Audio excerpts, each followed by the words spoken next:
ঈদের নামাজের আগে কোরবানির পশু জবাই করা যাবে কিনা? উত্তর হলো না, ঈদের নামাজের পর কোরবানির পশু জবাই করা যাবে।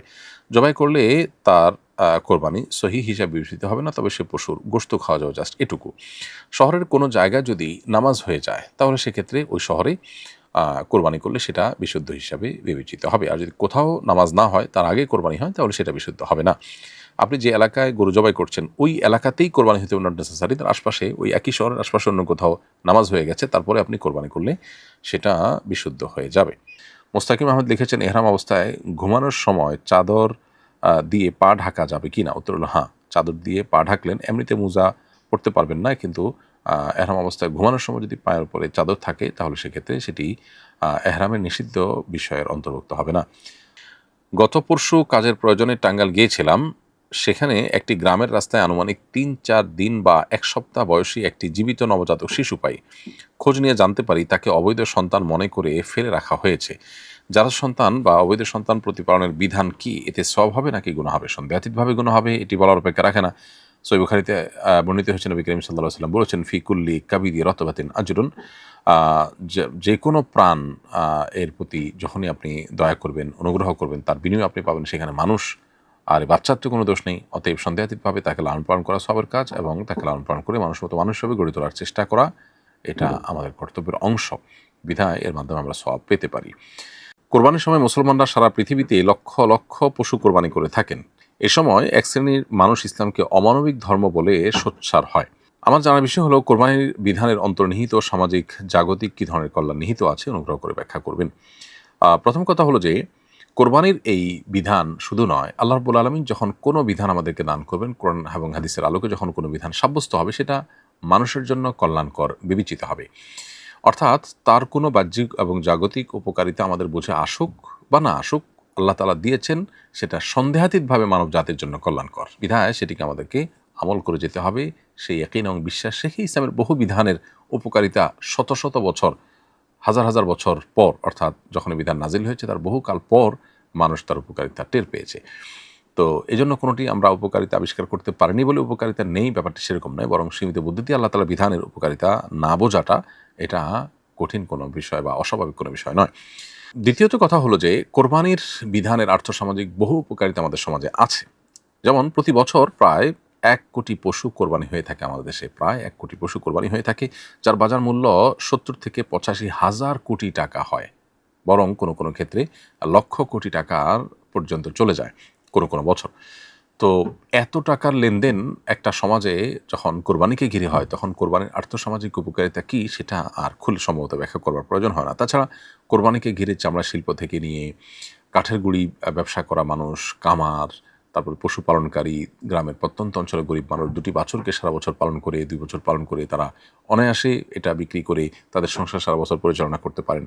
একটা সময় আমাদের দেশে কোরবানির বাজারে আমরা দেখতাম বাইরের, অর্থাৎ ইন্ডিয়ার সাদা গরুতে সয়লাভ থাকতো, এগুলো ছাড়া কোরবানির বাজারের চাহিদা পূরণ করা যেত না। এখন আলহামদুলিল্লাহ গত বেশ অনেক বছর যাবৎ আমরা দেখতে পেয়েছি যে কোরবানির পশু, দেশি পশু দিয়ে কোরবানির চাহিদা পূরণ হচ্ছে, এবং ইন্ডিয়ান পশু বাজারে সেরকম একটা দেখা যায় না।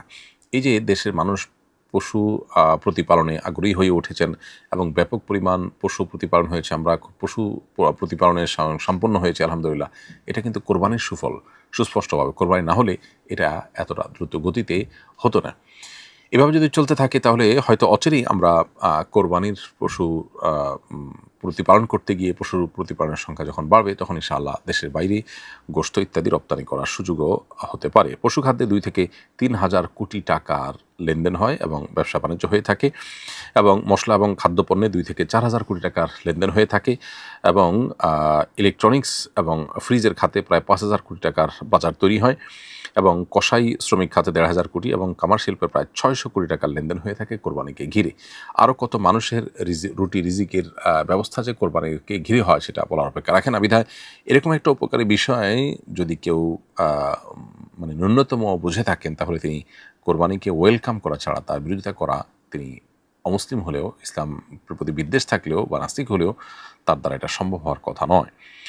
আমি গত হাটে কোরবানির পশু ক্রয় করেছিলাম, পছন্দ না হওয়ায় আবার বিক্রি করে দিয়েছি।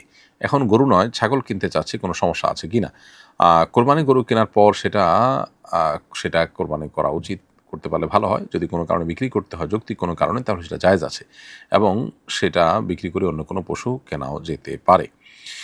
ঈদের দিন দেখা যায় কোরবানি সম্পন্ন করার পর আমাদের সমাজে অনেক মানুষ বর্জ্য যথাযথভাবে পরিষ্কার করেন না, ফলে পরিবেশ দূষিত হয় এবং সাধারণ মানুষের কষ্টের কারণ হয়। এ বিষয়ে সকল মুসলমানদের উদ্দেশ্যে সচেতনতামূলক ও সতর্কতামূলক আহ্বান জানাবেন আশা করি। ধন্যবাদ প্রিয় দর্শক, খুবই গুরুত্বপূর্ণ একটি বিষয় আপনি আমাদের দৃষ্টিতে এনেছেন। আমরা প্রতি বছরই এ বিষয়ে কথা বলবার চেষ্টা করি। আমাদের কোরবানির পশুর বর্জ্য, রক্ত কোনো কিছু যেন কোনো পথচারীদের বা আশপাশে চলাচলকারীদের বা বসবাসকারীদের কোনোভাবে কষ্টের কারণ না হয়, অসুবিধার কারণ না হয়, বিষয়টি লক্ষ্য রাখা আমাদের কর্তব্যের অংশ। আমরা কোরবানি করি যে আল্লাহকে খুশি করবার জন্য। সেই কোরবানি করার পর আমাদের দায়িত্বজ্ঞানহীনতা বা আমাদের দায়িত্বহীন কোনো কাজকর্ম, এটি যদি আল্লাহর অসন্তুষ্টির কারণ হয়, তাহলে সেক্ষেত্রে এই কোরবানি অর্থবহ হলো না, বরং এই কোরবানির মাধ্যমে সওয়াবের পরিবর্তে আমরা গুনাহগারও হতে পারি।